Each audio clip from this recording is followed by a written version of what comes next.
You know ID in the town all day. ID in the SEA. You know ID in the town all day. ID in the SEA. Hello and welcome to episode 414 of the fabulous Peltoncast, sponsored by our friends at Pagliacci Pizza. I'm your co-host Kevin Pelton. And I'm Tristan Carcino. And we are coming to you back from Renton, Washington, home of the Super Bowl 48 champion Seattle Seahawks. Hello! We'll talk about them later. We talked way too much about the Seahawks last week. We ran on to like 240 minutes about the Seahawks. It may have been the longest episode we ever recorded. Mm-hmm. And we, of course, dropped it a full 14 hours before the draft started. I will say, I personally went into the draft extraordinarily knowledgeable about that first round. Like, basically, pick by pick, I was like, this is exactly who's being picked where, right? I was like, oh, this team is going to take this player, and then this team's going to take this player. Like, you said to yourself, oh, the Falcons are going to take Michael Penix no, Jr. that was why it was such a shocking pick, because all the other ones were like... so predictable? Yeah, I expect one of these 2 or 3 people to be selected. Especially because there was no trades in the first, I guess it was 9 picks. The first pick was 10 for 11, or was it 9 for 10? I don't know. One of those two. Yeah. All right. Well, we'll talk about the Seahawks, as you said at the end. It's the DK Metcalf edition of the podcast. There we go. I loved seeing third Pelton brother Mina Kimes' reaction to the DK Metcalf pick, trending again last week on Twitter. It's the Lou Piniella edition of the podcast, the Peltoncast, and the Sam Perkins edition. Oh, big smooth. Yeah, I said who's 14. Very you see strong. Mina Kimes as a New York Times crossword puzzle clue? I did. That is a level of fame. That is like an untouched level of fame. Or obscurity. You go depending on which day of the week it is. you go a Peltoncast appearance to the New York Times crossword puzzle. Super has definitely been in there, obviously. I'm sure. I'm trying to think of anybody else. Which other third Pelton brothers? If there's do you think ever, Jake one has ever been in the New York Times crossword? I really do not. No, absolutely not. Yeah. If there ever was an ESPN's blank Pelton. Oh, I mean, it wouldn't make any sense. Your head is already so massive, but if that happened, it would be like a different level. Like I said. That's immortalized. But also, I don't do the New York Times crossword. So, like, Mina is like a famous New York Times crossword. She does it all the time, God, and quite such well. A nerd. Maybe I went to Yale. If Wordle's picking Wordle, literally, there's nothing that it could be. ESPN's. Although I did have the moment last week, finally for the first time, got Wordle in one. That's the first time ever? Yeah, I mean, it has. I use the same word every single day. It just has it's to only be come that up word. Once. All right, good for you. That being raise. I feel like they must know which words people use, and they want to give you a little something. But I think it's chosen algorithmically. I don't know that they're necessarily like manually going through the list. Curb Your Enthusiasm had a Wordle face earlier this season. I saw it. It's so funny. Curb Your Enthusiasm gets filmed, but then it's like a year later because Wordle. It's not timely anymore. I think it was. I mean, it wasn't even timely when they filmed it. Yeah, it was more like Larry had this idea, and he had to film it. Yeah, I saw that, and I was just like, ugh. Like if they could have, it would just be so impossible. This is why TikTok is winning. You know what I mean? Like That's like why Curb Your Enthusiasm notably not succeeding. The Jerry Seinfeld take. People are too woke to talk about Wordle on TV shows. I only saw the Jerry Seinfeld take.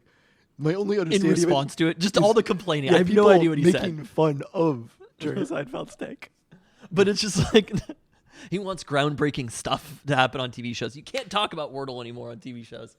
But I like that we both paused to watch an old Mariners game that we'd already watched. But I did not see the Jorge Polanco home run the first time. Well, so. Maybe we could toast to Jorge Polanco I as didn't, well. Because there were two NBA games, at times 3 playoff games going on simultaneously tonight. So I didn't catch up on the Mariners game until it was already the 7th inning, like 45 minutes into it. But the speed of culture, how quickly it moves, like Wordle is not, it is like hundreds of trending items ago.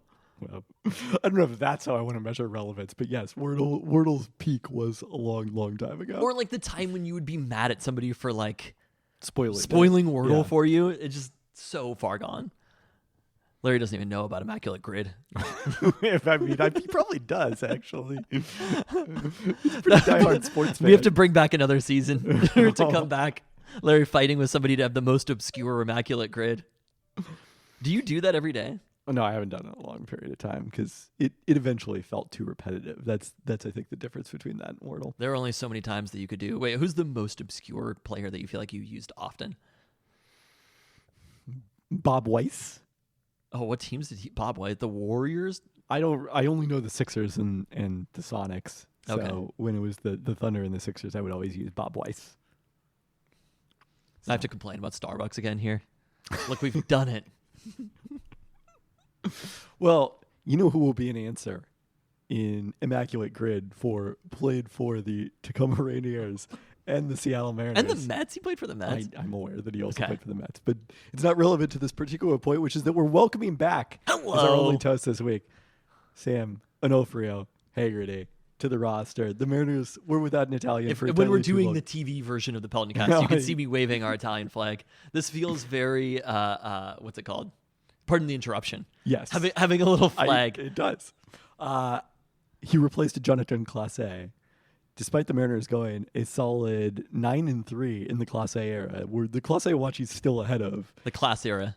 2001 Ichiro. Well, you know who also is ahead of 2001 The Ichiro? 2-0 for- Undefeated Sam Haggerty. Love to see it. There was a moment on the game that they won against, that's mild fashion, against the Braves. Game one of the series. Game one of the series, where I was like, they kind of need another fast guy. I feel like they kind of ran out of fast guys at Because some Haggerty point. started, Haggerty started and got pinch hit for. and this is when they were pinch running Luis Rivas for Yeah. Ty France. Yeah. Yeah, I mean, the one thing I've been wondering about is like the downside of Haggerty getting called up is he's out of options at this That's point. it. Yeah. That So- to me means on the roster forever. But like when Canzone comes back, and they gotta figure out who's going down. Like, we sure Luke Rayleigh's staying up? He's also out of options for the record. Luke Rayleigh is. Yes, We'll see. They pinch hit Rayleigh for Haggerty, but the thing is, but the reason you have Rayleigh like playing a key role right now is because he's a left-handed hitter in the outfield.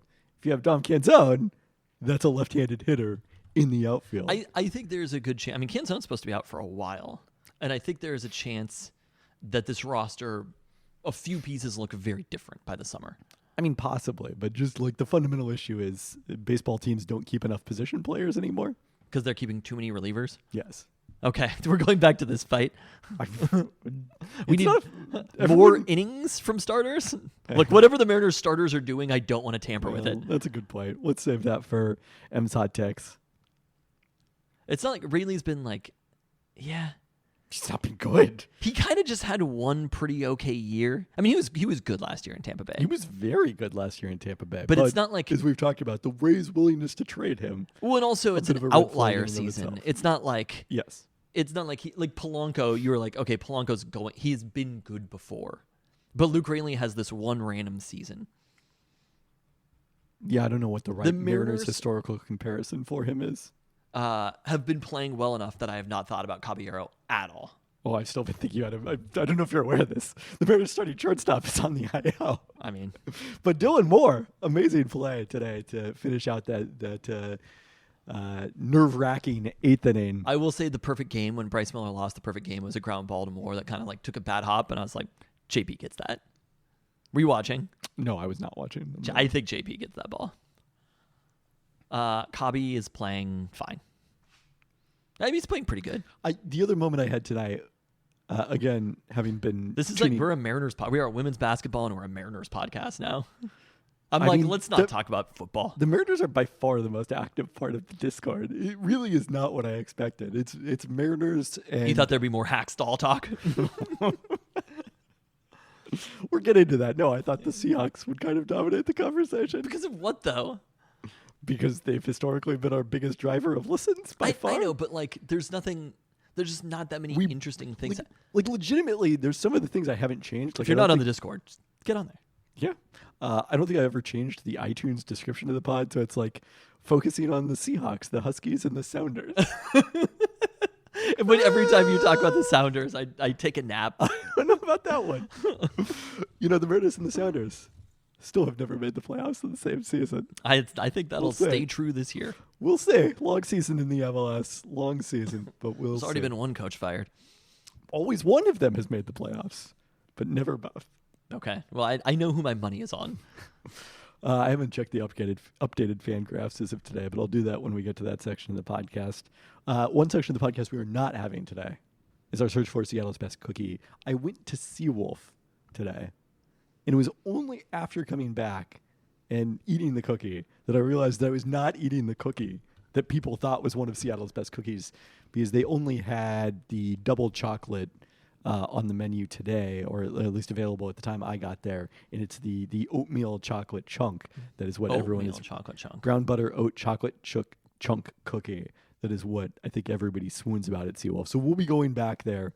We'll be there. They're going to be part of the search. just Did not you get this anything particular else from cookie. Seawolf or just the cookies? Got a croissant there. How was that? It was pretty good. Haven't tried the whole thing, but pretty good. All right, I guess since we don't have that, Wow. we may quickly mention NBA TV deals starting to percolate. Some reports of deals in place, and including local content provider Amazon getting into the NBA broadcasting department. Once that gets resolved, expansion is much more on the table. Are they going to? I mean, you can't just randomly drop that. You're like, oh yeah, as an afterthought, TV deals are happening and expansion. I mean, I'm not reporting anything. I know, but I'm just saying, like, it's a conversation piece. Okay. I mean, it's a little weird. What the hell? Which part of it? What's a little weird? The fact that my employer is one of the companies that's involved in the bidding? I mean, they're going to have a portion of it. It seems likely, but I just don't want to comment beyond what I've read in news reports. Is Amazon being a part of this? Does that influence anything with regard to basketball in Seattle, or is the expectation that? I don't think so. Do you think? I don't think it's like, oh, if it was going to be, Warner Discovery with the Turner and then NBC/Peacock and ESPN ABC, they'd be like, no Seattle basketball. We don't want those markets. Now we're expanding Vegas and Mexico City, but only because Amazon Prime is involved. Now we'll go to Seattle. Do you think that? Let's say that there is expansion to Seattle. Do you think that it is known who the lead owner would be? I was reading Adam Silver's transcript, and he talked about not getting ahead of the process. That was mostly in regards to cities, but I think that's true in terms of ownership groups as well. I mean, look, the money, the smart money is on, some combination of the group that's involved in ownership of the Crack and Climate Pledge Arena. But if Jeff Bezos decides he wants to write a check for $5 billion, I don't think the NBA is going to be like, nah, we're good. So, okay. What is the timeline for this? Like, the conversation about TV deals is happening right now. And when is the expectation for that to be done? I mean, I still think it could take the summer to resolve that. So you're saying, and how long after that do they announce expansion? If it is on the table? Depends on just the timing of the Board of Governors meetings, which typically happen. There's one in the spring in New York, there's one in the fall in New York, and then there's one in the summer at NBA Summer League in Las Vegas. So, could they talk about it at the summer one if the TV deals are done by that? Plausibly. There's no way that they haven't had these conversations, though. I mean, yes, but there's a difference between having the conversation and having the conversation. But the collected 30 owners of the league are aware that this is a thing that is going to be coming to them. It's not like they're not starting at square one. They are not. Once it happens. So it could be as quick as the deal is done. Now let's hit go on these other plans. Plausibly, which would be then, accepting bids from various cities. You think that there will still be a process of accepting Without bids? question. Does that happen behind the scenes? Where does that happen? How publicly known is that information? I mean, I think the cities are free to say that if they want to. Montreal is going to be like... I mean... What are the other cities that are in the mix right now? Vegas, Mexico City, Louisville? Yeah, I think those are probably the most plausible ones. I didn't even know Mexico City was a possibility, but like, Oh, yeah. I mean, Adam Silver wants to go to Mexico City. He wants to be the first pro sports league to Mexico, without question. how likely do you think that is? Do we consider Vegas? Has Vegas worked out that well with other professional sports franchises? I don't think it's worked out poorly. But it's still not like a massive TV market, right? Or is it that it picks up a little bit of the LA market? I mean, there's already 2 LA teams. I think it's more about the tourists to Vegas. Like, especially, you don't have to fill a 70,000 seat stadium like, the Raiders. I mean, I think the Raiders are doing fine. I think the Knights are doing just fine, too. I mean, they've obviously been very good. But you're the one who talks to me about this, which is the relative competition within the market. Yes. Because in Vegas, it is they would be the smallest TV market, right? I don't know if they'd be the smallest TV market, but they'd Because be the on the NBA low loves side. to move teams to tiny, tiny markets. It's a passion of theirs. Second only to the heisting cities. All right, Adam Silver said, one of our goals is to be very clear and transparent because we've received inquiries from many different potential buyers in many different cities. I just want to make sure everyone feels fairly treated here. It's why I've gone out of my way when I'm asked to say this is only on one track. There aren't private conversations happening right now. No one has an inside track to getting a deal done. That at the time we will, with our committee, look at the cities that are interested, talk to the groups that are interested, and go from there. But we've really drawn a bright line here to say to potentially interested parties, thank you, but we're not ready to start that process yet. Okay. So right now, this is non-information. It's just like, don't look now. No. Don't look now is like that's the opposite of don't look now. Don't look now is like this thing's about to happening. Like don't look now, but Okay. Look now? don't you remember that from the Mariners last year? Don't look now, but they had the best August in team history. Then we all looked. We looked. Like, is it Cassandra? Who looked at their own reflection? In Greek mythology? I've lost you on this one. I may as well be talking about the Sounders. On that note, it's time for your favorite segment. Bryce Miller had pitched a gem. No hit through 6. One of the best pitching performances I'd seen since Biggie and Tupac. But as I watched the Mariners' outs dwindle away, I felt that hater creep back in. I'm the biggest hater. I hated the way the team walks, the way that they talk. I hated the way they pinch it for Haggerty. We hate the offseason you had because they confuse themselves with real teams. And notice I said we. It's not just me. I'm what the culture feeling. But a new competitor emerged. And fuck with your warlike ether, Jorge Polanco, with the beautiful line drive single setting the stage for Mitch motherfucking Garver. A single-handed blast to turn an O like Oregon into a W. With the bat flip, it was the greatest Mariners moment since Cal sent them back to the playoffs. The Wu-Tang Clan ain't none to fuck with, and neither is this Mariners pitching staff, sitting at tied for the fewest runs allowed in the MLB. The all-star starting pitching is set, and its names are Castillo, Kirby, Gilbert, Miller, and fuck it, Hancock too. The first ever team to send their full rotation to the All-Star game. While Blake Snell sits on the IL, this team has the best pitching in a century. And I know everything about what the rest of the league is going to say against the Mariners. Their pitching staff has been healthy. They've had good luck in one-run games. They haven't made the World Series. They got a dumb owner named John Stanton. But I know something about you. The Mariners are leading the West with the 4th least runs scored in the MLB, and these bats are about to start getting hotter than the Falcons with Michael Penix on the board, or Pete Carroll when he sees how many running backs UW has. If they're winning the West under these circumstances, the division is just the beginning.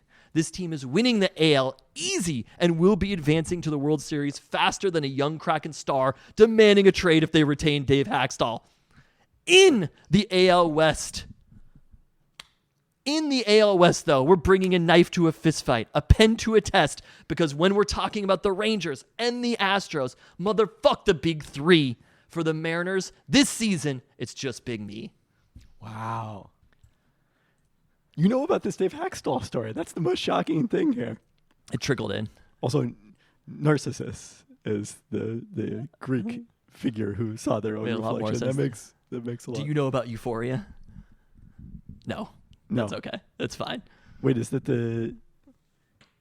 I don't know. It's the Kendrick Lamar diss track from today. Okay. Where he From talks today? about being the biggest hater. Oh no, I didn't. I missed this entirely.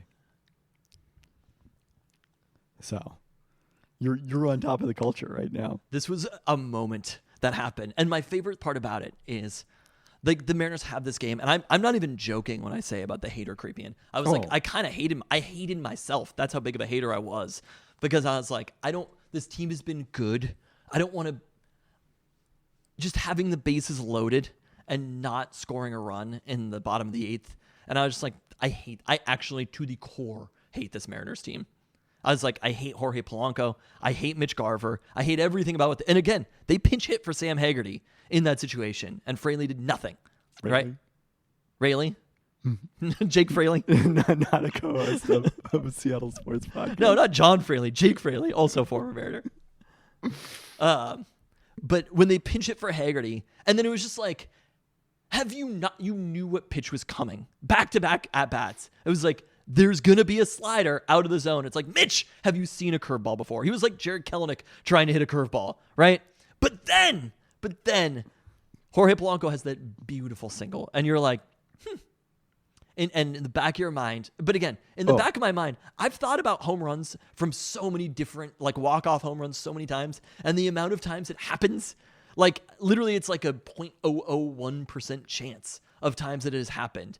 And then Mitch doing that with the bat flip, I was like, I finally like these players now, and that's what we needed. Oh, 100%. It's what they needed. I mean, I wasn't even hoping for a home run. I was just like, hey, can Mitch Garver walk? Let's get this run in scoring position. Let's see what we can do here. He's had some pop lately, so. When he hit the ball, it was weird because his reaction was so non-emotional in a way that I couldn't quite tell. Like, obviously, he took a golf club to that one. Like, you knew it was going, 400 plus feet. But I thought, like, did he pull it foul? And I didn't realize it because he didn't look happy. And it was just the emotional release. But when he did the bat flip, I was just like, it's on. It is on. I was like, I love you, Mitch. I needed them to pan towards left center with the camera before I fully processed that was. I got up out of bed, yelled Mitch, but also taking 2 of 3 from the Braves. Kelenic striking out to end game 2. Taking 2 of 2.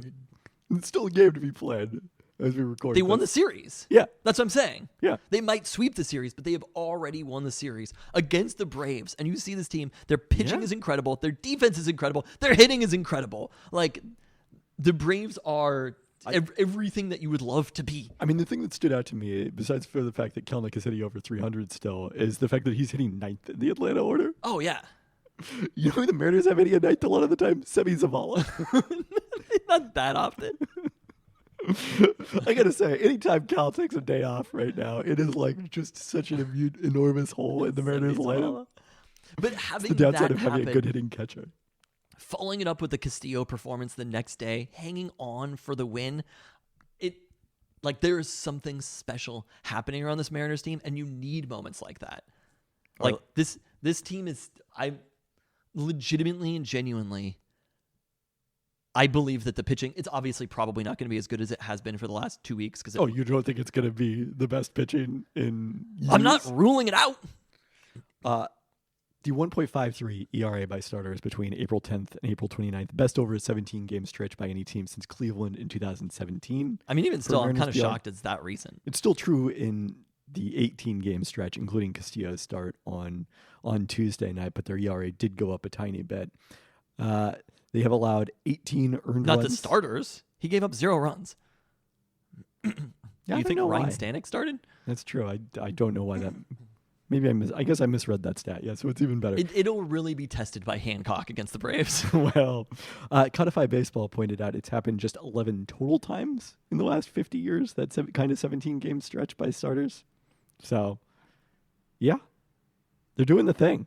Do you remember last year when you were like surprised that the Mariners had the best because they didn't starting seem pitcher like they were award? good. Yeah. No one's surprised by it this year. No. But they seem like they're pitching well. Like, the Mariners weren't winning that many games through this point. And the reality is they're pitching better and they're winning games. The Mariners aren't Even though supposed the hitting isn't isn't been very good. But that's actually a good thing. I don't know if it's actually a good thing, but I understand what you're saying. If the Mariners were hitting well, they'd be in Braves territory, Dodgers territory. Yeah. Like, they would be the number one team Actually, in they the league. would be in Mariners August 2023 territory. We've already seen it. It's happened. But it is possible. The way that, like, Julio is going to get better, Jorge Polanco is going to get better, Mitch Garver is going to get better, Mitch Haniger is going to get better.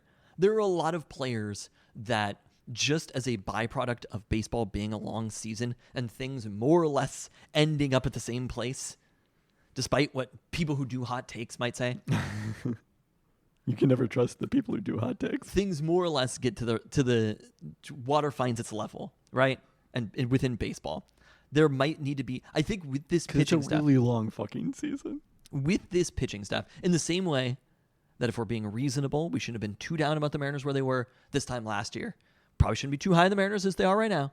But with this pitching staff, if there is a chance, if there is a trade that is out there in June, July, to go find a bat that can actually help them, provided it doesn't push Haggerty or Canzone off the roster, to go find a bat that can actually help them and make a difference, they have to do it.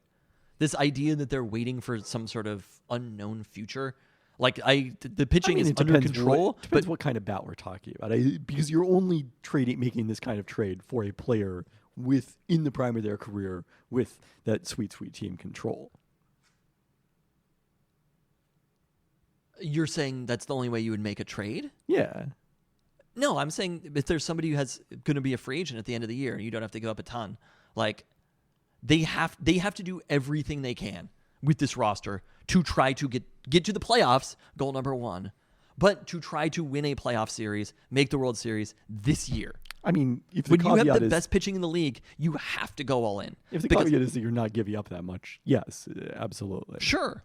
I thought you were talking about in terms of trading one of the starters. No. Why would you ever trade one of the starters? Well, because they're all five of the starting pitchers in the All-Star game. Because Brian Wu is coming back at some point here. He's going to displace one. He's going to be the sixth All-Star Hancock starter. hasn't been that great, but Hancock has been good enough, and I do think that changes the calculus a little bit. Like, obviously, you're going to need 6 starting pitchers. Probably you're going to need 7 or 8 over the course of the season.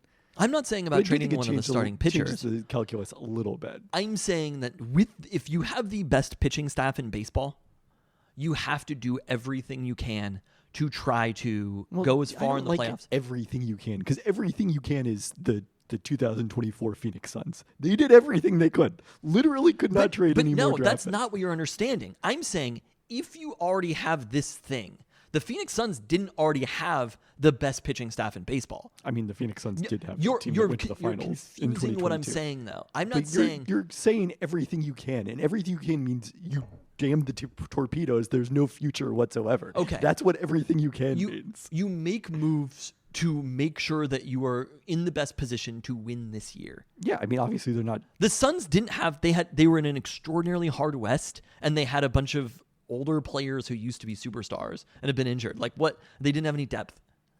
What? Like, that's not a comparison. But again, they did everything they could to win this year. I said, if you have the best pitching staff in baseball, it's like if you're the Baltimore Ravens and you have the best defense of the last 20 years. You do everything you can on offense to get your team to the place to try to make the Super Bowl. You have to have the thing first. The Suns didn't have the thing. They were doing everything they could to try to get the thing to get them to be successful. I don't think that's a good comparison at all. No, I mean, again, they went to the finals 2 years earlier. But also, again, your words just don't mean what you think they mean. I think they do. Words have meanings. But you can't be like, well, we got Al Martin at the trade deadline and call it good.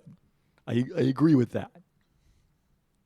So, but I mean, they didn't 2 years ago. They got Luis Castillo. They gave up a lot to get him, but he was someone who was going to be part of the team for multiple years. And to me, that's the vision, not necessarily. I mean, yeah, if you can go out and get Luis Castillo again, or a hitter there literally is the value of a hitter who's Luis Castillo is like. So it doesn't have to be Luis Castillo. But wasn't Luis Castillo going into being a free agent? He was, yes. Did he have 2 years left and the extension kicked in this year? Maybe they re-signed him with like a year left. I don't think he was just a rental at any point, at the point they got him. But he was closer to it. Yeah. We talked about this. J.P. Crawford was diagnosed with a grade 1 oblique strain, placed on the 10-day IL shortly after we recorded last week. Replaced on the roster by Leo Rivas, who was off to a strong start at AAA. Got his first career hit over the weekend against Arizona. That was great to see. The bad news over the past week is that Matt Brash was shut down after experiencing soreness while throwing on Friday as part of his rehab program ahead of a scheduled appearance Saturday in Tacoma. He will visit Tommy John specialist Dr. Keith Meister this week in Dallas, and I think that's only trending in one direction, sadly. I didn't realize how many different teams Luis Castillo had been on. Been on a ton before he landed on the Reds. Oh no, you're looking at the second baseman. He was on the Marlins. You know who else was on the Marlins? Luis Castillo? Yeah. Traded by the Marlins with Carter Capps, Jared Cozart, and Josh Naylor to the San Diego Padres for Andrew Kashner, Tayron Guerrero, Colin Ree. All right, well, we got a lot of time until the trade deadline. We could probably look at the trade market at some point after April 30th. This is a strange trade. Traded by the Marlins to San Diego and then traded by San Diego back? I don't know what happened. 2 days later, a day later, got traded back to the Marlins, and then the Marlins traded him to the Reds. Yeah, I just don't care enough about those transactions to figure it out. You don't remember Casey McGee? I don't. Anything else in the Mariners? 65% playoff odds per Fangraphs, or 64%. God, Brian Woo's nearing a return. Yeah. Oh man. Yeah. Expectation is he'll make at least one more rehab start in Tacoma before coming up, but we're getting closer. Should we get into the roundup? All right.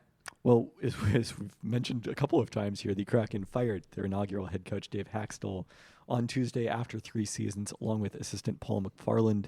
GM Ron Francis told reporters, too many losing streaks of significant numbers. I just felt it was time to try a new voice. But some interesting reporting by my ESPN colleague Emily Kaplan on Tuesday is she said that Francis did not want to make a coaching change, but sources told her that I was told at the exit meetings, a handful of players, pretty significant players, made it clear to management, I don't want to play on this team in the future if Dave Haxtell is the coach. So do we have any idea what it was specifically about Dave Haxtell that those players didn't like? I mean, some of the speculation in the Discord is kind of the style of play and the way that, you know, the forechecking, that sort of thing, took a toll physically on them. And there was a lot of talk about, you know, the possibility of him losing the team because both Haxtell, I think, and Francis acknowledged the team wasn't playing hard enough. Is part of some of these losing streaks, which is weird to imagine in hockey. It's not like basketball. Like, you can go through the motions in basketball. You can't really go through the motions in hockey, but I guess. I mean, I guess I just don't know enough, didn't watch enough to really have a perspective or even tell what a fucking hockey coach does. I mean, my current position, as I've articulated to you a lot offline and have alluded to on the podcast, is that I think you might have said this on the podcast over and over and over again. Alluded to. Coaching changes are mostly wish casting. Like, if we get a new coach, it'll solve all the problems. My favorite is, and we're seeing this with the aforementioned Phoenix Suns and Frank Vogel, is like, well, they can't do anything with the roster, so they might as well fire the coach. And it's like, yeah, that definitely sounds like good process. That sounds like a great way to make a correct decision.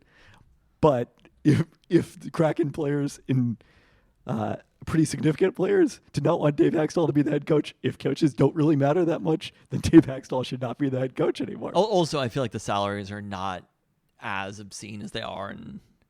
I mean, in terms of like players wielding...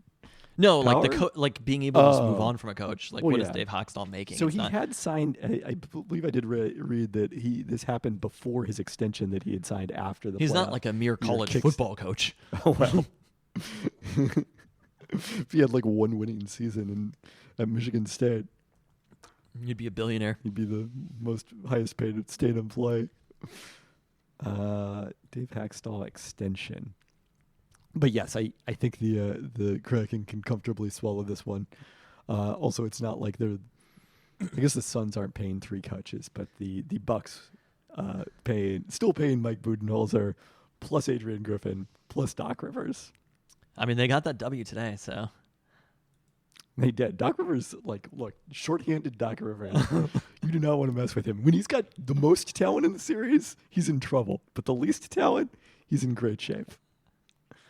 Extended by 2 more seasons through 2025-26. So, yeah. You see these bees? This was in Arizona where the game was delayed by bees. Is that crazy? I loved the description of it. Look at Gino. God, Gino's always there. You gotta love Gino. The vibes. We didn't talk about Gino's return. The vibes were immaculate. I've been a lot of returns lately. There have on this episode. I told Luca about the Cattell Marte revenge game and the one game that they've lost. Let me tell you, I did not remember the Cattell Marte Really? era on the Mariners. It was part of the deal for Mitch Haniger, which happened so long ago. The first deal for Mitch Haniger. We only recognized the set. Well, we recognized both. Do we? deals, I thought that. Yeah, in hindsight, actually, I think it was maybe a bad trade. Well, what did Segura turn into JP Crawford? Yeah. So, it's probably fine. Here's what the Diamondbacks tweeted. Tonight's game has been delayed due to a bee colony forming. How did the bee colony form that quickly? I don't know. Look, you think we can't fucking handle geography or Greek mythology? Go to you want us to get into zoology? No, it's apiary, not zoology. You don't think it falls generally under zoology? Guess so. Also, Polanco was safe on that play. Even with the review, I'm just like, he's safe. I liked Kellenic in his first at-bat back in Seattle being called out on an overturned call. That was very nice. Anyway, Dave Haxtell. Knowledge of bees, very low.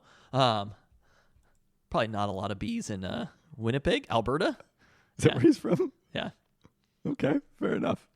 He played for the Minnesota Moose. They're not in the WHL, so I don't recognize no idea. them. Look, if they're not in I feel like if it was the WHL, they would have found a more obscure city in Minnesota, not just overall Minnesota. Well, yes, I agree with that. I'd prefer, to be honest. Now I got to think about what's the most appropriate Minnesota city. This was destined to happen after Moorhead. The worst thing that can happen to a coach is some amount of success and then fading backwards. Unexpected success. Yes. And probably unearned success. But they were good enough to have made the playoffs. The winning the series But they were not good enough because they made the playoffs because they had the number 1 shooting percentage in the league. They were then lucky. They went near the bottom of the league. The luck, they had the gambler's fallacy happen to them. But they still scored 100 points. Like, they weren't a bad team. I'm just like, again, he's a hockey coach. Like, the amount that we can grieve. He was the first ever Kraken coach, and he won so far their only series victory. There's a reality in hockey, as there has been in the NBA. Like, this might be a long time before the Kraken win another playoff series. There are franchises that go decades without this happening. So I don't think we can just... I like you say that, and it's unique to basketball and hockey, as if we didn't root for a franchise that didn't make the playoffs for 2 decades in baseball. We're not watching their replay right now. And commenting on it. We're going to have more live coverage. Oh, that ball was outside. Of the replay of the Mariners win over the Old Braves. Mariners. Oh, this is like our version of MS3K. I guess we'd have to be making fun of the players much more than we are. But winning the playoff series for Dave Haxtell, it was a huge achievement in their second season. Yeah. It's not as big of an achievement because the Golden Knights exist, so it seems a little bit more muted. But Right. like winning a playoff series in your second year, there are original 6 franchises that have not. You know, there are franchises that are very storied that haven't done that. So it was an impressive thing for Dave Haxtell, and now he's not the coach. Yeah. Perhaps the more interesting long-term news with the Kraken is that shortly after the end of their season, they quickly reported that their broadcasts are moving from their former home on Root Sports to King and Kong next season, with streaming through Amazon Prime in Washington, Oregon, and Alaska. Interesting. Yeah. Wow. So So how are they going to vote in Montana politics? Unclear how they'll get the word out to their constituents. Ads on Root Sports are just like they have reached the bottom of the barrel for people to advertise on this godforsaken network. I think this presages more changes in store for Root Sports. The Trailblazers will very likely be following suit in terms of a local. This is the trend We saw apparently a couple of NHL teams have done it, including Vegas. The Suns, the Jazz did it in the NBA this season. I don't know why it's concentrated on the West Coast, but the move Smart out back here. to the model that we grew up with, where broadcasts are over the air, which isn't as profitable or lucrative for franchises, but gives a lot more awareness and marketing. That's especially a franchise like the Kraken. Like the amount of they don't have casual fan, you know? They don't have people who are just like, I'm going to tune into a Kraken game, you know? Like, Oh, they have me. what? They have me. But you have a Seattle sports podcast. That's true. Describing yourself as a casual Kraken fan. When the Kraken are not in the playoffs, this is like, I mean, it's similar to a basketball thing also. When they're not in the playoffs or competitive, it's like they don't exist. It was very easy for you to pretend they didn't exist this season. But yeah, the prime aspect of it is a little bit different, where we have seen this. I think the Sounders maybe had this for a while before MLS moved all of their broadcasts to Apple TV. The Storm have been on Amazon Prime the last few years. So it's a deal that they made specifically for the Kraken with Amazon Prime. Correct. Because it does feel like, that we're moving in this direction. well, long term, I mean, all the streaming services are going to have some sort of like cable, like sports aspect, you know? It does seem that way. Netflix, maybe the least in terms of live, but they were supposedly in the NBA bidding as well. Well, and Amazon in particular Yes. makes a lot of sense. And they've invested in regional sports networks. Yeah. And they just also have the money to go get it. Yeah. The broadcast crew will not change, so that's good news for the Kraken. Their broadcast has been quite good. What does So- this mean for? Do you know what this means for the Mariners? What is the I don't think Root Sports will continue to exist beyond the 2024 Seattle Thank Mariners season. God? What that ends up looking like for them, I don't know, but obviously this is the model. And people what are does this moving mean for Brad Adam? toward. Well, unfortunately, it was Ryan Divish who reported this, that they told Root Sports employees that they could not guarantee their futures beyond. After this year? Yeah. So I mean, there's probably a fairly good chance that they end up. we'll have continuity. Yeah. But Well, times are changing. Kind of going back. It's funny where it's not like they're moving to more modern. They're moving to less modern. I mean, the setup. TV part of it, yes, is we're going back to 1990. I guess it's not that recent with the Sonics, but like the Mariners when they were on KSTW. Oh, the Sonics don't have anything that recent. I mean, they do have over the air as recent as anyone else, but they were on King and Kong in the 2000s, is what I was particularly alluding to there. Well, the Seattle Sounders, as I noted, you have to have Apple TV to watch most of their games. But you wouldn't want to watch Saturday's matchup necessarily because it was a continuation of the recent trend, both in terms of losing and in terms of red cards.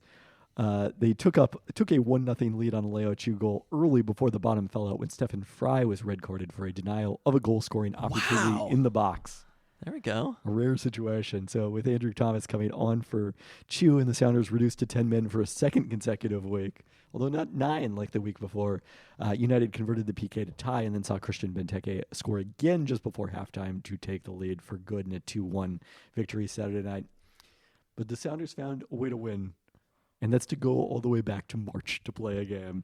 That game at Philadelphia being resumed in the 6th minute after it was abandoned due to weather. It was left on a doorstep due to weather. Sounders took the early lead. Raul Ruiz beat the keeper off his line from just across midfield with a true golazo, an incredible strike from Ruiz. Obed Vargas doubled it with his first MLS goal, another impressive strike from the edge of the area. And then Ruiz made it 3-0 from the spot with a Panenka.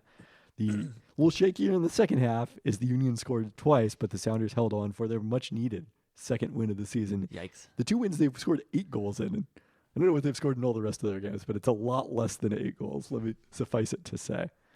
So, look, it's a long MLS season. They are not out of it. Rumors of the Sounders' demise appear greatly exaggerated. Let's see, how many total goals have the Sounders scored? They've scored 13, so 5 goals in all their other 7 matches and 8 goals in their 2 wins. They've been extraordinarily unlucky in terms of XG. Like, everything keeps saying it's not a good team, but it's a perfectly fine team that has been unlucky to be near the bottom of the standings. The Dodgers Diamondbacks game is still going on after the B delay. Oh, wow. They got their money's worth in the version of the Diamond Glove. The amount of pitchers the Diamondbacks have used. Both teams. 13? I think it was like a bullpen game, I think, for both already. 6 pitchers for the D-backs. 5 for the Dodgers. Are they in extra innings or are they still in? No, the ninth inning just ended, so they're going to extra innings now. All right, well, the Sounders will wrap up a busy week Sunday hosting LA Galaxy, who come in tied for the first in the West with 18 points from 10 matches, although coming off a loss. Galaxy beat the Sounders 1-0 in LA earlier this season, despite leading scorer Dejan Joveljic coming off the bench in that match. Joveljic has 6 goals this season, one more than Rui Diaz, most of those scored from the spot. Alex Rodon was given a second game suspension for his red card a week ago and will miss Saturday's game after being able to play in the resumed game on Tuesday. In a small consolation, Stephen Fry's red card was rescinded by the independent review panel, meaning he can play Sunday. Of course, it does not give the Sounders back the man they played without for 60 minutes against DC United. How many teams make the playoffs?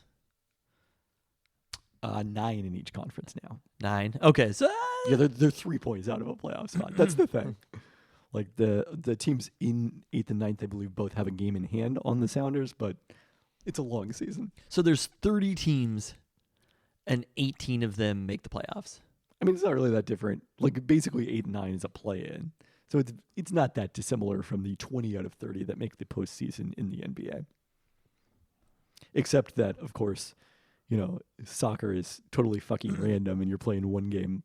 Or, I don't know, maybe they're playing 2. No, I guess they're 3-game series now in the first round. I forgot the wacky MLS playoff. There's a team in St. Louis now? We talked about them a lot last season. I'm pretty sure. Seeing it, just St. Louis City SC, it just doesn't look right. There I am right there, right in the middle. Why they didn't name them It's Leo Messi. Oh, yes. St. Louis style pizza is unclear. Seattle Reign. That actually would be such a great idea. Like the traditional, I feel like MLS is actually like kind of fucked up by like doing the like classic names where it's like every team. They're not even classic. It's like knockoff European names.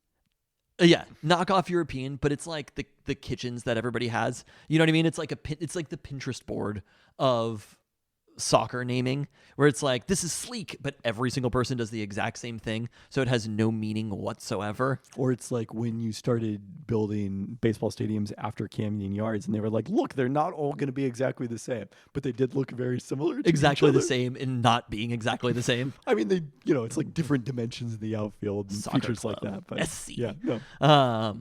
But they should go back, like, not go back. I don't know if this is ever a thing, but like, MLS should swing back the other way. Hyper regional.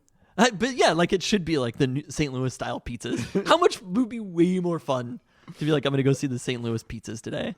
Like MLS has to acknowledge it's not going to be the number 1 league. Like they have settled in to where they're going to be. This isn't the 90s anymore where people are like, every kid plays soccer. It's going to be bigger than football in 5 years.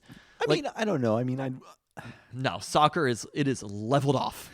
It is weird. We're going to have the World Cup here in 2026. That's fine.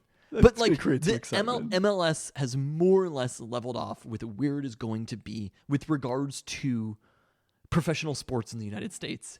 I cannot imagine a thing happening that makes MLS elevate above basketball, baseball, football, and probably hockey. And honestly, the fastest growing sport is women's basketball. And women's soccer. And yeah, maybe women's soccer. It's just like, I mean, Leo Messi is great, but it's still kind of like, it's hard to find the table on ESPN. that is accurate. Well, speaking of women's soccer, Reign FC have not been able to snap what is now the longest losing streak in franchise history, which reached 5 games on Saturday, with Tyler Lucy grabbing the game's only goal for the host North Carolina Courage in the 37th minute. All 5 of these Reign losses have come by a single goal. They couldn't score in this one despite 17 shots, 11 of them on goal. Worst news, defender Quinn left with a knee injury in the 5th minute. Reign with 3 points now all alone in the NWSL cellar. They will try to turn things around Friday, hosting the hated rival, San The Diego Wave. They're always playing. There just aren't enough franchises. I play the Wave like every fucking podcast. It's not true, but this will be the second time out of 7 games this season. I think they'll go a while after play this without playing the Wave. All right, That's why they're the rivals, because it's the only they play the Thorns and the Wave and the Courage. That's a team, right? The Courage are a team. Angel City, Seattle Storm training camp started. I definitely know the NWSL teams better than I know the MLS teams at this point. That makes sense. But because their names too, I'm like, you give me the Courage, give me the Wave. That's what I'm about. Yes. Right? St. Louis. I'm sorry, but St. Louis doesn't have enough personality as a city to just be St. Louis City SC. They are a traditional soccer home in the United States. I will give them that. Really? Yeah. Lots of like European immigrants. In St. Louis? Yeah. Like I want to say like the 1930 team, the 1930 U.S. World Cup team that there was one year where they beat England like randomly.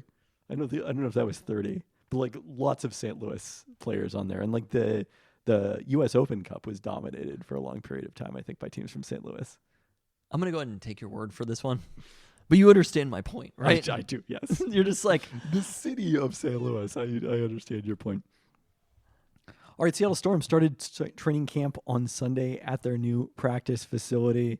And after a few days there, headed on Friday to Edmonton. where they will Hello. play their preseason Dave Haxtell must be opener. excited. He's back there now.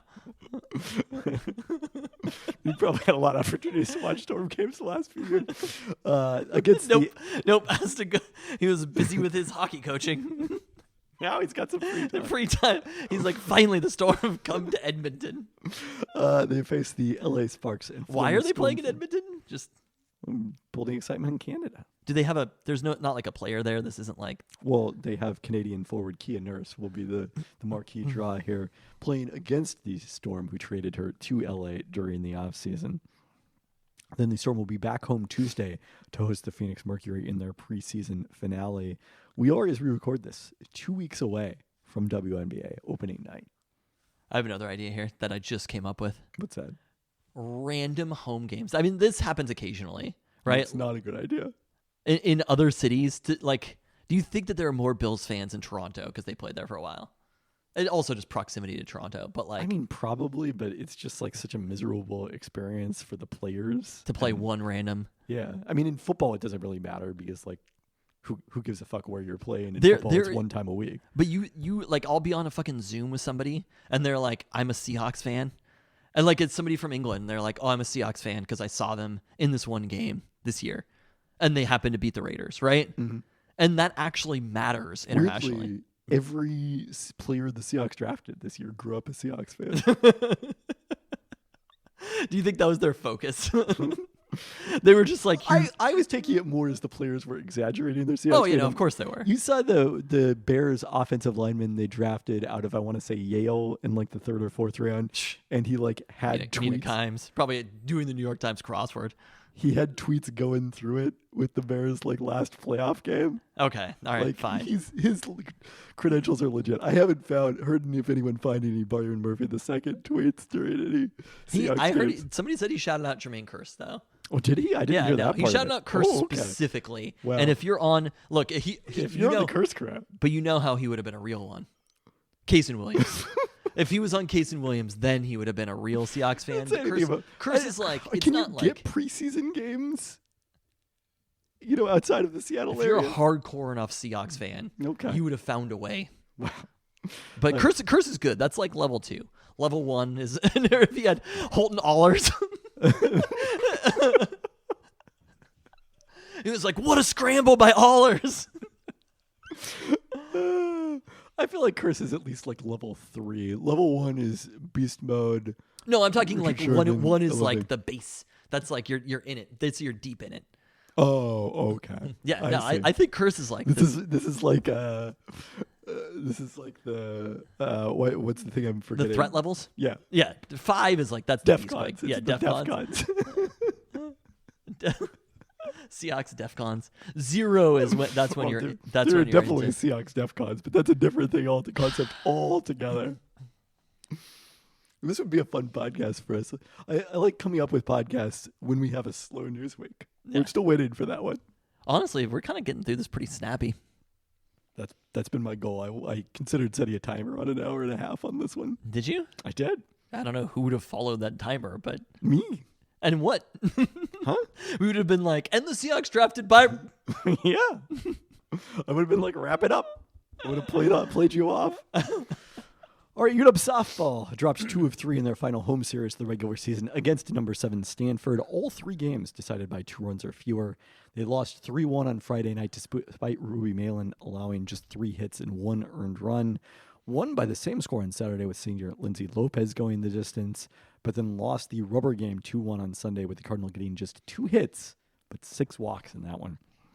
Huskies stayed at number 10 in the polls. They can no longer finish better than 3rd in the Pac-12 heading into the final series of the regular season at Utah. They're a half game ahead of Oregon, which closes with a more difficult matchup at Stanford.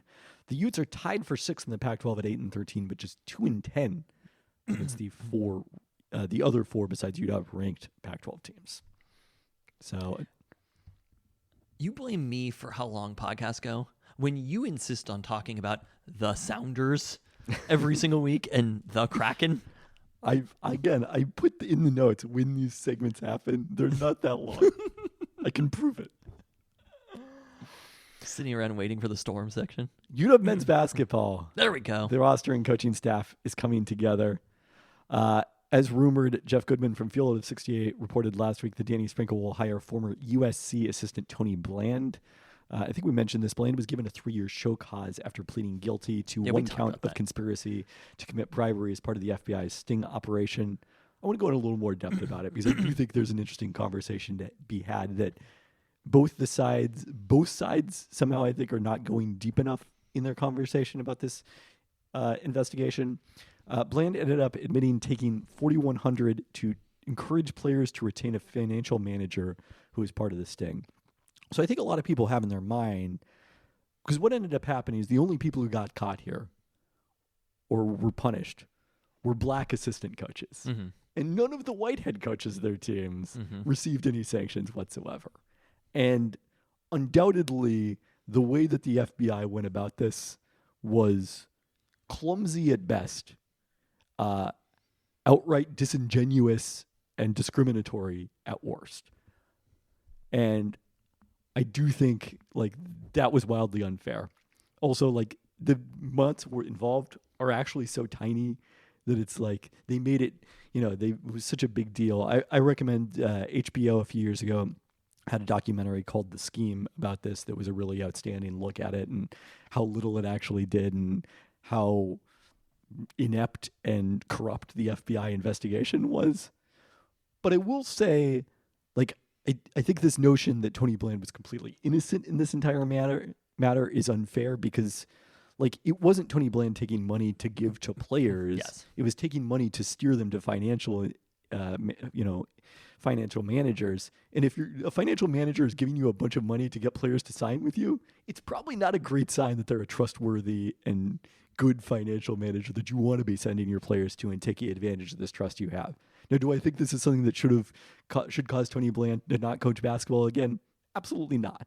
And this idea that it's like some sort of controversial thing that the Huskies are hiring him, especially in 2024 when everything we know about college athletics is up for grabs. The unionization efforts are gaining steam. There's the potential of players getting revenue directly from the NCAA to settle these lawsuits against it. There was a story about that on ESPN earlier this week, which I recommend. They're getting money, hypothetically getting money from the NCAA to settle lawsuits against the NCAA? Correct. Okay. Like billions of dollars. Because the past players will be getting money because they were denied NIL opportunities. And these will also pave the way for schools to directly pay players, which is something Charlie Baker has proposed. Like, the NCAA... Who's Charlie Baker? He's the president of the NCAA. Huh? Yeah, today you learned. Mark Everett is no longer in charge. I had no idea. And the NCAA, I'm not going to say they're good, but they are not as backwards as they once were on these things. Charlie Baker also, having learned his name recently, part of proposing that is a little bit of preservation. He needs Without the NCAA to exist. And the other thing is because the NCAA doesn't need to exist for almost any purpose. This is true. And so he has to be at this point the regressive era of the NCAA was like the NCAA will always exist. All of a sudden we're in a post the NCAA has to exist era. We're in a conferences are where the power lies right now, because conferences are the ones who are doing the TV deals, and the TV deals are ultimately all that matter. Yep. And basically the conference commissioners are like league commissioner. They're like the NBA commissioner, whatever. Basically the most powerful person in those conferences. The overriding NCAA is like, I'd say it's a little different because it's more maybe like the NCAA is FIFA, and Greg Sankey in this analogy runs the EPL. The NCAA FIFA owns the rights to host the World Cup, and the NCAA owns the rights to host the NCAA tournament. But I don't know what the law would be if they were to break off with CBS or whatever and do something similar to the NCAA tournament. It probably would be a complicated lawsuit, but it wouldn't be impossible to do. Correct. It would probably be more complicated with an entire world of soccer federations or whatever than it would be with more or less a handful of conferences. Right, because there's not, as many member states. And ultimately, if you're the SEC, you just want the entire NCAA tournament to be to the SEC. When Greg Sankey's trying. I mean, yes, you're right that one of the things that often happens. They need to be the switch flipped. They need to be progressive on this issue for the self-preservation of the NCAA. Because when you're the NCAA, your goal is to continue being the NCAA. That was a pretty nice catch there by Kelnick. It was a very nice catch. So one of the things I thought that was going to be a hit. Know about the fundamental attribution error is people tend to indicate that too much of the positions that an individual takes are about that individual and not about the situation they face. So I think you're right to identify that the NCAA, like Charlie Baker, is not doing this because he's that much better a person than Mark Emmert. I've never heard Charlie Baker's name, and I know exactly why Charlie Baker is doing a thing. But whatever the reason, the NCAA is in a less regressive position. And anyway, the point is, like, the idea of, oh my God, someone broke an NCAA rule. How dare they? Like, I mean, it was the same with we're post that. George Klevikoff, right? Where it's like he inherited a bad situation. Well, you saw the George Klevikoff thing a couple weeks ago, right? What? I want to say this was Jason. No, maybe it was Roger Sherman posted this online. Like, hey, women's sports are booming. What fool would have given away the Las Vegas Aces for like $2 million to Mark Davis in 2021? Is that what he did? And it was MGM owned the team previously, and George Klevikoff was in charge of their sports. I'm not saying division. George Klevikoff did good things. No, I agree with your position. He was handed a bad situation, and ultimately, George Klevikoff didn't personally decide, well, the WNBA sucks, let's get rid of this team. Like, MGM as a corporation decided that. People love to make things individual. Yes. This is like the coaching thing. And it's usually situational. Yes. It's basically people end up in situations and they act as they act because of that situation. So anyway, the situation is that Tony Bland's show cause, 3-year show cause ends in 34 minutes here as of April 30th. Toast to that. It's May Day. I've set the timer. We have less than 34 minutes left on the podcast, so we're not going to make it. If we're still talking when Tony Bland's show cause it. So at some point, he may be introduced as an assistant coach. But there is a reality with all of this. Like there is a before and after era, and we're still in the before era right now because this shit is all about to blow up in a completely different. College sports are about to look structurally, financially, radically different than they did from the time period that Tony Bland took this money to encourage people to retain a financial manager. Yes. We're not in the before or the after. We're in the in between. Yes. Because we're still but we're definitely not in the after. We might not be in the after for a decade. Easy. But the institution and how it runs is going to look so radically different. I mean, actually, the reality is we know exactly what it's going to look like because we already have professional sports franchises. They've already shown us what they will look like, and that's what college basketball, college football will look like. And it was the listener, Chris Wheeler, who pointed out on the Discord, like, once you introduce a free market, some rights for the players, it's remarkable how quickly a labor market develops. Yeah. Because of the whole idea of, like, contracts so that players aren't constantly transferring in pursuit of more NIL. It's coming so soon here. So we'll see. Ute Zone also reported that Utah assistant coach DeMarco Slocum will join Sprinkle's staff. Slocum has spent the past 3 seasons with the Utes under Craig Smith, one of Sprinkle's Utah State's predecessors. He was previously at Utah from 2011 through 2019 under Larry Krystkowiak, where he overlapped with Andy Hill, who will follow Sprinkle from Utah State. So between Bland and Slocum, you're getting a lot of Pac-12 experience, and Hill as well on this staff to go with Sprinkle, who is a newcomer to this level. The roster also taking shape. Wednesday, and the day after the show cause deadline, is the deadline for players to submit their notifications of transfer, though there are no restrictions on when they can pick a destination if they have submitted one. Frank Kepnang announced Monday that he will not submit a notification of transfer. We'll be back for his 3rd season at UW. Well, it appears that Wilhelm Breidenbach and redshirt Christian King will also return as they are so happy about their future. Braxton Mia not returning. He is transferring to Nebraska. It's so funny hearing that, where I'm like, he'll be off way crazy place, Nebraska. So, oh God, we're in the same conference. Yep, Big Ten rival Nebraska. Zoom Diallo recommitted to UW. Huge one. Priority number 1, more or less. Maybe priority number 2 after Corn Johnson. Yeah, I'd put it in that order. I think so. Like, obviously, it's not like, oh my God, he's a recruit. You get him for 4 years. You know, in this world. Let's get that 4-year NIL contract. That's what I was thinking about with NIL money, is like, they're basically 1-year contracts. Yeah. Every single one is a 1-year contract. But when people are paying quarterbacks or somebody like that, especially if they're freshman quarterbacks, it's a 1-year contract, and the chances of a freshman quarterback playing are very low. It's almost a guarantee that you're going to transfer. As a freshman, if coming in as a freshman quarterback? Yeah. Oh, yeah, no. You have to be, I'm trying to think. I mean, there must be somebody, but like... I mean, I was also thinking this... Fafita's one who... He was a little bit not as high of a recruit. He played. Yeah. Oh, you're saying if you don't play. Yeah.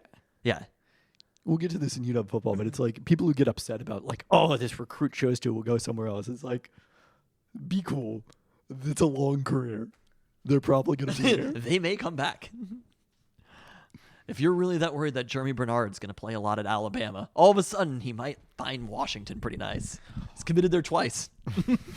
Who's to stop him from committing there a 3rd time? Oregon State center Casey Ebekwe announced his transfer to UW. Ebekwe started 22 games last season as a sophomore, has 2 years of eligibility remaining.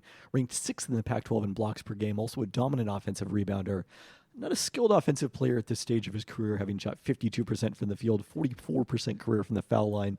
Also averaged 6.3 fouls per 40. So you want him as part of a deep center rotation, which with Kepnang and Breidenbach presumably back, the Huskies will have. And then we missed this. UW also got a commitment last week from high school recruit Jace Butler, a consensus 4-star guard from the Bay Area, who was committed to Illinois before the assistant in charge of his recruitment left for West Virginia this offseason.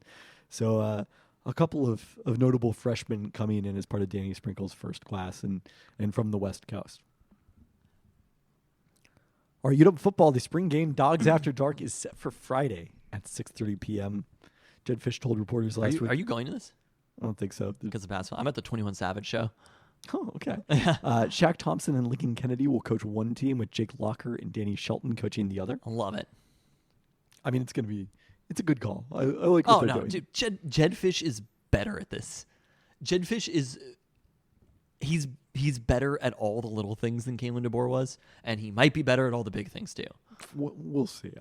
Did you see that tweet where it's like the amount of I like clicked onto Twitter for the first time in like fucking month, and there was a tweet from Softy, and it was like teams ranked highest with the fewest players drafted, and Arizona was like up there, and Softy was like, Fish can coach, because I was like, they just have a young team. Like I don't know what you're talking about here. I mean, using this as evidence that it's like Kalen DeBoer also can coach because there were a lot of players drafted. Well, Kalen DeBoer 2023 or 2022, the Huskies had 0 players drafted after they, won 11 games that season. Yeah, it's just literally a timing issue. Like I can assure you that Teteroa McMillan and Noah Fafita will be drafted. I mean, it's still a good sign for Jed Fish that he got production. No, that's players, what you should have taken away from it wasn't that he can coach. It's Jed Fish can recruit. That is what you should have taken away from it. More than that Jed Fish can coach. Well, Fafita is interesting because he wasn't like a huge recruit and outperformed his recruiting. But I mean, it's both. It is both of those. They're all things to be happy about. But at the same time, UW had 3 players taken in the first round. Like, just everything is good. Yeah. All of the things are good in the past and the future. Yes. All right, some transfer commitments to I didn't hear football. about any of these, so I'm excited about every single one. Miami Edge Jaden Wayne, a Hello. Tacoma native who started his career at Lincoln High School. Let's freaking get it. Lawyer Malloy was Lincoln, right? Oh, question mark. How old do you think I am? I mean, I didn't watch him play there. It wasn't like I was at the Tacoma Dome. Like, go Lawyer Malloy. I mean, I did watch him play at UW, obviously. Before finishing his high school career at IMG Academy and staying in Florida, go to Miami, a 4-star recruit in 2023, ranked it just outside the 24/7 Sports Consensus Top 100. Played 8 games as a true freshman at Miami, 3 years of remaining eligibility. Monster commit for UW. Already has starting experience as a freshman. Literally, give me all the pass rushers. I don't know if I said starting experience. Or played in 8 games as a freshman at a major school, right? In a major conference. And from the area, like more likely to, if he plays at all next year, to stay with the team, right? Coming back to Seattle. And you want as many pass rushers as you can possibly get. Yeah. Also, Oklahoma safety Justin Harrington, a 7th-year senior. I love this one, 3 too. seasons at Oklahoma after starting his career in the JC ranks. He started the first 2 games last season at the hybrid cheetah position before a season-ending injury that earned him an additional year of eligibility. I don't know exactly how this translates into where he'll line up at UW, but I guess we'll find out more about that at some point here. We'd love to see it. 7th-year senior? Come on. Think of the experience. A lot of experience. The Falcons will take him at pick 8. The Seahawks may take him in the 6th round. On day 3, a lot of 6-year players for the Seahawks. Freshman quarterback Demarcus Davis submitted his notification of transfer. Davis had been behind Will Rogers and fellow freshman Demon Williams Jr. This was one in spring drills. Basically, Demond Williams took his job. Yeah, I mean, not surprising. Under the same logic we just talked about, he committed to UW under DeBoer. The logic being he's a quarterback, and all of these quarterbacks have transferred. That there's only but you're not going to stick around if there's not a pathway to playing. But it was clear Demond Williams came in and was like, he's number 2 in line. Demond Williams is probably the one who's going to be pushing Will Rogers. Exactly. He's got an outside chance of playing this year. I don't know that it's likely, but he's got a chance. Stayed committed after exploring a possible transfer in the winter, whereas Williams came in as Fish's guy from Arizona. Yeah, they already had the relationship. Should we talk about Huskies in the NFL draft here? Sure. 3 players in the top 20. 10 players drafted overall, tying the most in the 7-round draft era.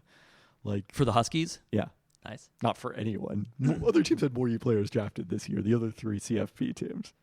But 10 is a fucking lot of players to get drafted. I mean, 2 in the top 10. Yeah. The fact that Michael Penix got drafted before Rome Odunze was like truly shocking. I mean, you've heard my theory about the Huskies last year, which is literally that just they are walking, talking Rome Odunze. But like it was incredible. The Bears team, I'm like, damn. Caleb Williams and Rome together.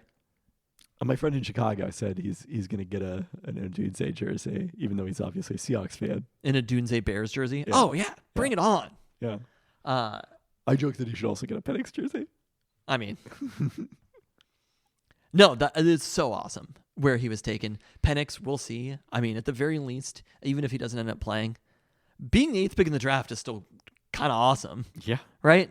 You more or less want to get drafted because it also translates to how much money he's making. Exactly. So I thought it was interesting some of these players going to places we haven't had a lot of Huskies lately. There were a few that like Tampa Bay.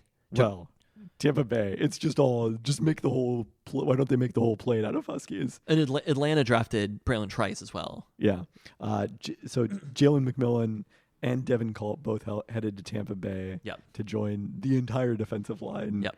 Plus, why am I blanking on the name of the tight end? Cade Otton. Oh, man, I forgot that Cade's there, too. Yeah. Yeah. It's everybody. Braylon Trice reunited with the new Falcons defensive coordinator, Jimmy Lake. Oh, wow. I didn't even think about that. Yeah. But like Baltimore took Roger Rosengarten in the 2nd round. That's not a place that's had a lot of Marcus Huskies lately. Peters, but they didn't draft him. Yeah. Jalen Polk in New England. I saw that Jalen Polk to New England. It's like he could be their number 1 receiver this year. That's not out of the question. All right, let's talk about the Seahawks picks. Let's talk about it from a Husky perspective after Okay. the draft, because that's when the Huskies come in. Yes. The 16th pick, the Seahawks do not trade down. Maybe the biggest surprise here. They said they had several good offers. We saw the 17th pick subsequently get traded for a package that was heavy on future draft picks in return. And they take, as we talked about, Byron Murphy, the second defensive tackle from Texas. There were basically two guys going into this draft that I was really hoping that the Seahawks would end up with, and Murphy was one of those. Leatu Latu, who went the pick ahead of them, ended up the first defensive player off the board, was the other. I think once Dallas Turner ended up still available at 16, I probably would have preferred him to Murphy. And then I will say that trade down was still my number one scenario, but I'm perfectly happy to end up with Byron Murphy out of this pick. Absolutely. I mean, he was the second defensive player drafted? Correct. Latu was the first. And John Schneider said that he was their top-rated defensive player on their board. Byron Murphy was? Yeah. Which easily, I mean, considering he was the second defender drafted, could have been the best. Yeah, I don't think that one's like an implausible lie. I think there are year-to-year strengths and weaknesses at different positions. But the way that this draft played out, to me, 2024, did we talk about this last week? I think we did a little bit. But after seeing how it played out, it was the first truly modern draft. Yes. And the way that teams approached it, for the most part, I think teams approached it as intelligently, football-wise, as you can approach a draft. The idea that so many quarterbacks went near the top, you can nitpick each individual quarterback. The idea that there are people who are like, wow, this was a terrible pick, or it's just like, I don't fucking know. I don't know. I think Bo Nix might be really good. You know what I mean? Like, the idea that people are like, Bo Nix sucks, and I'm like, maybe. I mean, look, the number one thing the draft tells us is don't have too strong opinions about the draft. Exactly. It was like, but the number one thing that is the most important thing that a franchise can get is a quarterback who is a star on a rookie deal. That is the best thing that you can get as a franchise. Right? Yeah. So you should, if you don't have a quarterback, you should almost always be taking quarterbacks. And if there is a chance that another team is going to take that quarterback, the idea that there's like drafting somebody too high, literally it does not exist. There is no base position for the draft value. I won't say that. I won't agree with that. I draft think you value is eventually only relative to where other teams are going to take them. But it's not like if you took, I don't want to slander someone here by saying a particular quarterback popped into my mind. But it's not like if you took like a quarterback who was not anywhere near competitive to be an NFL player in the first round. Like, it's a good idea just because he's a quarterback. No, I'm saying if there was another team who was going to draft that quarterback, then that's where their value is. There's value is not based upon some sort of weird understanding that we from the outside have. But then by that logic, then you should draft a running back in the top 10 if other teams are going to draft a running back in the top 10. Well, there's two different ways to approach value also. But I'm saying it wouldn't be overdrafted. If the other teams were going to draft that player, it might not be the best value pick, but you couldn't say that they were overdrafted. Okay. Does that make sense? But every time a player gets overdrafted, someone claims, a bunch of teams were going to trade up to get Jordan Brooks. I mean, I don't know if somebody else is going to take Bo Nix. I feel pretty confident that somebody else is going to take Michael Penix. There was reporting that several teams, including the Seahawks, tried to trade into the top 10. I'm highly skeptical. Later, about the Seahawks we saw piece. a counter report on that one. I think the Seahawks are very happy with Geno right now. I And one I can of tell the you, weirdest I don't think Mike storylines- McDonald sees the Seahawks as rebuilding. One of the weirdest storylines this weekend was like, well, why didn't the Seahawks do more to get a quarterback? And it's like, did you want them to draft Spencer Rattler? I mean, they got Sam Howell was their, like in the way that Jamal Adams was their first round draft pick. Sam Howell was the quarterback that they drafted. Way younger than Bo Nix and Michael Penix Jr. I think way younger. I still think there's a chance. Again, it's in the way that people have such strong feelings about these things. Any of the players taken in the first round, there's no guarantee 1 through 32 that any of them will be a good player. It is more likely at different places percentage-wise, but as an individual player, there's no guarantee about any of this. And this draft being the most modern draft, the way that offense was emphasized and the offensive positions that were emphasized were quarterbacks. 6 out of the first 12 players were quarterbacks. I mean, and there are only so many teams that are going to take quarterbacks in that range, right? Like, we probably hit the maximum of amount of teams that were going to take a quarterback in the first round. So basically everybody who could have did, more or less. Las Vegas certainly could have taken quarterback. But there wasn't a 7th quarterback that was even in the That's what I'm saying. We didn't fit the maximum number of teams. We hit the maximum number of quarterbacks. Yes. We hit well, I mean, maybe we hit the maximum number of teams, but the Falcons weren't one of them. But also, so it was clearly the Falcons were one of them. quarterbacks, wide receivers, tackles. Those positions were the positions that were drafted high. Coincidentally enough, when you get to your second contract, if you hit on those players, quarterbacks, wide receivers, tackles, those are the most expensive players. But also expensive are edges and defensive tackles. This is my point, though, is I don't think that if you were to take every single draft class ever and view it in aggregate, like the top defenders of those, it's not like there were 15 players. Well, I guess Latu was taken ahead of Byron Murphy or whatever. 14. What? 14. There are 14 better players. Most drafts, if the draft hadn't played out this way, somebody like Murphy and Latu would have been taken higher. Without question. And so if you look at it as the second best defensive player, or for the Seahawks perspective, the best defensive player on the board, if you get the best defensive player on the board at pick 16, that is a massive steal. I mean, I would say the one thing about the idea of trading down in particular is like you shouldn't trust your own perspective about players. You're going to overvalue your own perspective. There wasn't necessarily a consensus between Murphy and Johnny Newton, and Newton ended up going in the second round. So that's an interesting contrast to me. But like, again, I think Byron Murphy is very good, ranked in the 98th percentile. Probably will be very good. I think he's a very good prospect. Yeah. Ranked in the 98th percentile for pass rush win rate per Pro Football Focus, which ranked him 12th overall on their board, albeit one spot behind Newton. So even though he didn't get a ton of sacks, didn't I think he peaked lead at the like nation in 5.5. pass rush win rate? He was second among defensive tackles this season. Yes. Okay. I don't know what the difference is between that and 98th percentile. I guess maybe it's like sample size. Played both nose tackle, even at relatively undersized for that spot, and 3 technique at Texas. Relative athletic score comped him to Geno Atkins, which great. That would be an amazing outcome.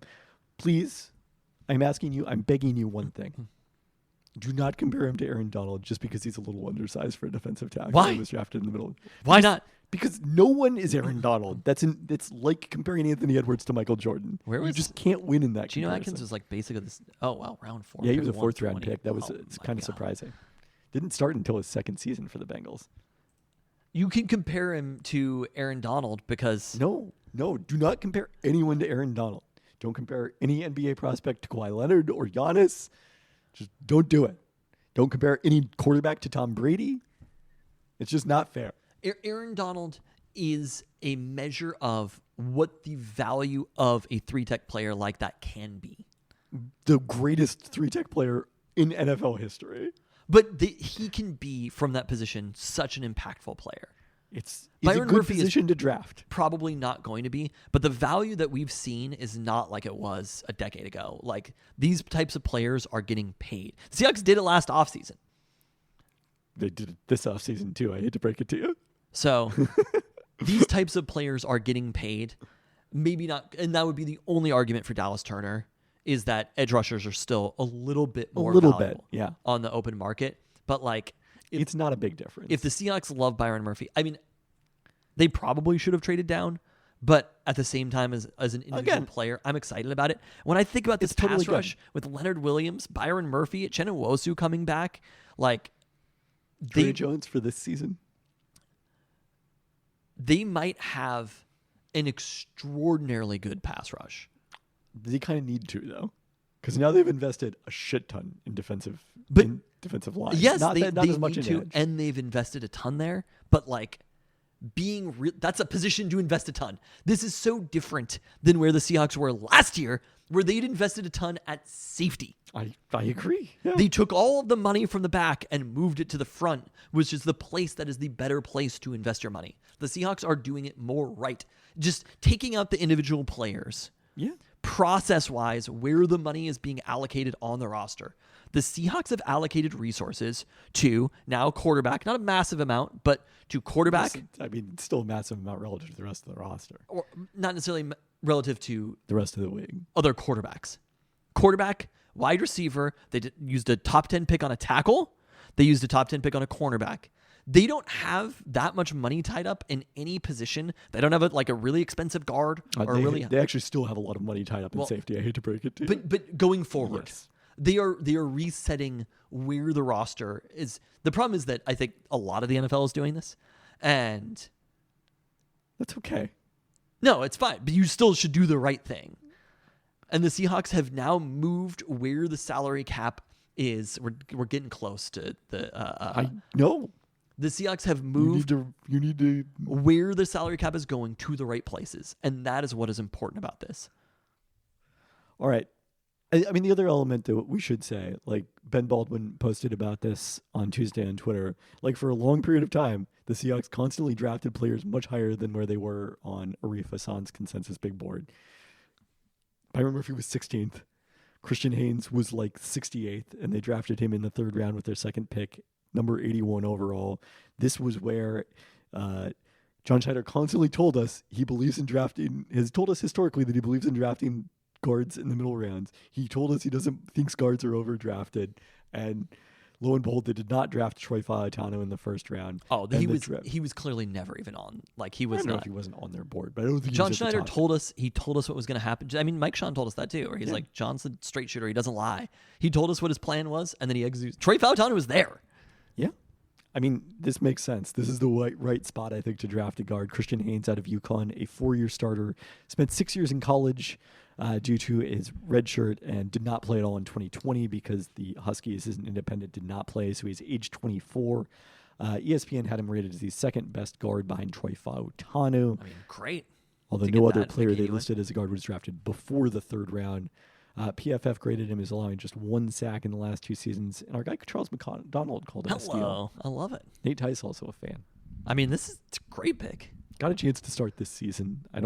I still think it's more likely that we'll see Lincoln Tomlinson and Anthony Bradford, given Bradford has another year in the system. But what do you think the chances are that Lincoln Tomlinson is starting all 17 games, though?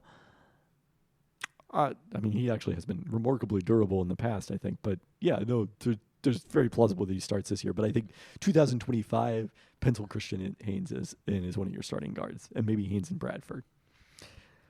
Fourth round, they finally addressed linebacker in the depth there with Tyrus Knight from UTEP, who started in JUCO for recruiting reasons before playing 4 years at UTEP.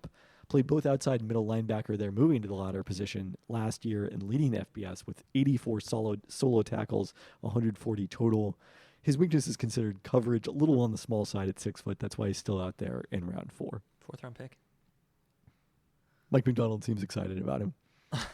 This was also after a trade down. They started with pick 102 from the Howell trade. They traded that in 7-235 to Denver for 4-118, 5-136, and 6-207. And the net result of that is if you plug the Sam Howell trade into a lot of the modern value charts, the Seahawks actually ended up with better draft picks than they started with. Really? And they got Sam Howell. There we go. So that was a pretty good outcome. Their other fourth-round pick they used on Michigan tight end A.J. Barner, a blocking tight end. Played 2 years with Penix at Indiana. Okay. Played 3 years as a Hoosier total before finishing his career at Michigan last season, where he had a career-high 249 receiving yards on 22 catches, none against UW. Per Dane Brugler and his Beast guide at The Athletic, the largest We didn't wingspan. mention the UW thing for Byron Murphy. Yes. Oh, that he played against? That he scored a touchdown. Oh, yeah. He ran a touchdown. The Seahawks did draft a running back in the first round. Yeah. Largest wingspan among tight ends at the Combine. This is somebody who's going to fill they've got in him and Pharaoh Brown now a couple of blocking tight ends to complement Noah Fant's going to be catching the balls along with somebody we'll talk about in a minute. On day 3, the Seahawks drafted a pair of Auburn cornerbacks in the 5th round. Nehemiah Pritchett, who ran a 4.36 40 at the combine, said he's been timed as low as 4.28. He was a 4-year starter there. DJ James started opposite him the last 2 seasons after transferring from Oregon, where he played 3 years, started in 2021. He led Auburn in passes defense the last 2 seasons, but because of his size, likely a candidate to play nickel in the NFL. In between them in the 6th round, the Seahawks drafted Utah's Satoa Lamea. He started at right guard in his first 2 seasons, 2020 and 2021, before moving to right tackle for all 26 games he played the last 2 seasons. Earned all Pac-12 honors 3 times, including first team in 2022. Seahawks intending, it seems, to move him to guard primarily, although the ability to kick out to tackle, a nice bit of versatility for a backup lineman. And then the final pick for the Seahawks, they drafted a tackle, Mike Jarrell, out of Division II Findlay. He's the 4th player ever drafted from Findlay, just the 2nd since 1987 with Andrew Ogletree in 2022. The other, he got on the NFL's radar when he really performed well at Ohio State Pro Day. So it was definitely a flyer by this point in the draft. Undrafted free agents. The largest signing bonus the Seahawks gave out was to a Husky. There we go. Jack Westover getting $25K. We love to see it. Look, the next Will Dissly. There can only be one. Yes. A white Husky tight end on the Seahawks, just as Will Dissly goes. In comes Jack Westover. I was upset in the draft. I was like, there were so many Huskies in this draft, right? 10 Huskies. Handful of them, they weren't going to take, right? No chance for Odunze. No chance for Michael Penix. Probably not going to draft Fautanu. And the receivers, I don't know, but I was like, give me a Braylon Trice. Something like that. I could have taken Edifwan Ulofoshio. Yeah, I would have loved an Edifwan. But what I really love is giving me Jack Bestover as an undrafted free agent. Just when I thought I was out, they pulled me back in with this signing. He's making the roster. You know he's making the roster. The person who better watch his back right now is A.J. Barner. We may have lost in the national championship, sir, but Jack Bestover will have his revenge in camp. If you don't think that Jack Westover is scoring a touchdown in the preseason at Lumen Field, you got another thing coming. Mark it down. And who is he going to be passed the ball from? Okay, so the quarterbacks that the Seahawks are bringing to their rookie camp, Siobhan Cordero, they did sign to a contract. He played 61 college games, throwing for 12,000 plus yards. His first 3 years were at Hawaii, where I remember watching him all the way back in 2018 in those late night games, and the last 2 at San Jose State. He was number 3 in Mountain West QBR last season. I was actually shocked how productive Talia Tungavailoa was at Maryland, where he was a 3-year starting quarterback after beginning his career at Alabama, backing up his brother. He was number 3 in Big Ten QBR last season. I mean, I don't really understand why he wasn't drafted. I mean, people must have their reasons, I guess. But yeah, seems like he was a perfectly plausible candidate to get drafted. There just weren't that many quarterbacks taken after the first round. Yeah. But I'm very fascinated to see him. Talia to Jack Westover. I mean, he's not on the roster, so he has to earn a spot on the... Okay, so training Siobhan camp roster. Cordero starting out ahead. Correct. That's kind of crazy. But the Seahawks only have 2 quarterbacks under contract. You'd think they'd probably bring... I mean, they're going to bring at least 3 to camp, possibly 4. I am so about this. And even vis-a-vis Culp, too, where I'm like, give me Bestover, right? Who had the most production on the field? I mean, Culp, great, pro day and workout of the NFL Combine. He's got the skills, the athleticism. He seems like an NFL tight end. But Jack Westover... way more productive, way more reliable. And also, just like some of those passes he was catching from Penix, they weren't easy necessarily. No, he was getting fastballs. I'm like, fastballs, but also some balls that weren't exactly in the catch radius. Correct. That he had to go out and make plays on. So I was pretty excited about that. I mean, we are going to see him in a regular season game in a Seahawks uniform next year. I hope that we are clipping these bold predictions when they come true. How many was in the top 100 Huskies? 7 in the top 100. Yeah. I mean, like, that's the difference, too, where it's not just that there were 10 players drafted. They were drafted pretty high. Yeah. It was a fun time to be a Husky fan last year. I can't wait for it. This was sort of the unofficial conclusion to it, I would say. The unofficial conclusion for it will come when Jack Westover is scoring a touchdown in the Super Bowl. Oh, we're getting progressively bolder. When Jack Westover is named Super Bowl MVP. Jack Westover is in the Hall of Fame. And then someday, like 8 years later, the Seahawks draft a player in the first round, and they tell us that they're to prove their Seahawks fandom how much they love Jack Westover. There we go. On that note, we went over an hour and a half. We're bringing it in before midnight. Thanks for listening. Thanks. Shouts to the end cause for Free show cause. Free Tony Bland.